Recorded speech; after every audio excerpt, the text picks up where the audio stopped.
Praise the Lord. आप सबों को मेरा मसीही नमस्कार। वे तुम लोगों से जो कुछ कहे वही करना। यह वचन बाइबल के नए नियम के संत यूहन्ना अध्याय 2 पद संख्या 5 से चुना गया है।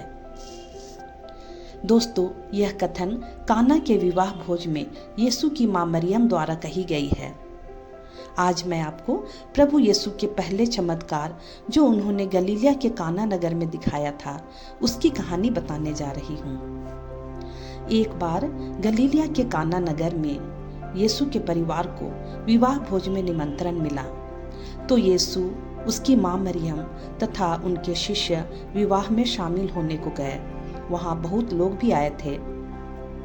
वहाँ सभी लोग विवाह भोज में भोजन का आनंद उठा रहे थे। उसी बीच विवाह के प्रबंधक को पता चला कि अंगूरी की कमी हो गई है। जैसे आजकल हमारे विवाह समारोह में सॉफ्ट ड्रिंक और शरबत दिया जाता है, उसी तरह वहाँ लोगों को अंगूरी अर्थात दाखरस जरूर दिया जाता था। तो दाखरस का समाप्त होना वहाँ के प्रबंधक के लिए बड़ी चिंता की बात थी। हम समझ सकते हैं दोस्तों, यदि हम मेहमानों को बुलाए और भोजन की कमी हो जाए तो कैसा लगता है। तो जब यीशु की मां मरियम को यह पता चला तो वह यीशु के पास आई और अकेले में उनसे कहा, उन लोगों के पास दाखरस नहीं रह गई है। यीशु ने उत्तर दिया, भद्रे, इससे हम लोगों को क्या। फिर उसने कहा, अभी तक मेरा समय नहीं आया है। उसकी मां ने शिष्यों से जाकर कहा, वे तुम लोगों से जो कुछ कहे वही करना। इसके बाद बाइबल में हम पाते हैं कि उस स्थान पर यहूदियों के शुद्धिकरण के लिए 6 बड़े बड़े मटके रखे हुए थे। उनमें 2-2, 3-3 मन समाता था। यीशु ने सेवकों को बुलाया और कहा, इन सभी मटकों को पानी से भर दो। अतः सेवकों ने उन्हें लबालब भर दिया। फिर यीशु ने कहा, अब निकालकर भोज के प्रबंधक के पास ले जाओ। उन्होंने ऐसा ही किया। प्रबंधक ने वह पानी चखा, हालांकि वह नहीं जानता था कि यह कहाँ से आया है। पानी तो दाखरस बन गया था, और वह भी सबसे बढ़िया दाखरस। हम देखते हैं दोस्तों कि यीशु किस तरह से अपनी माँ की बातों को पूरा करते हैं और इस तरह से चमत्कार करके अपनी महिमा प्रकट करते हैं।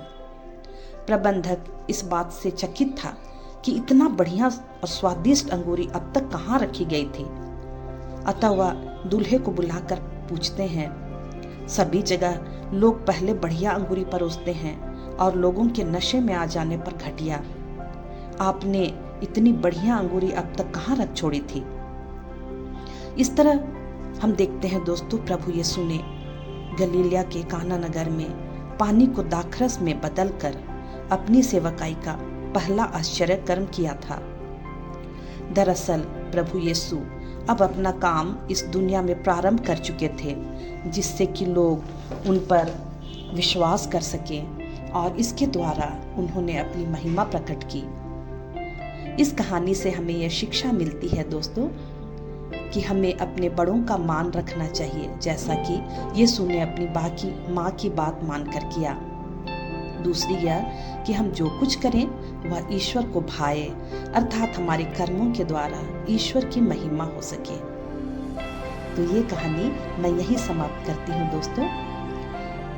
जो मेरे इस कहानी को पहली बार सुन रहे हैं, उनसे आग्रह है कि मेरे इस चैनल को सब्सक्राइब करें, ताकि आपको हमारी नई नई और कहानी मिलती रहे। ईश्वर आपको तथा आपके परिवार को आशीष प्रदान करे।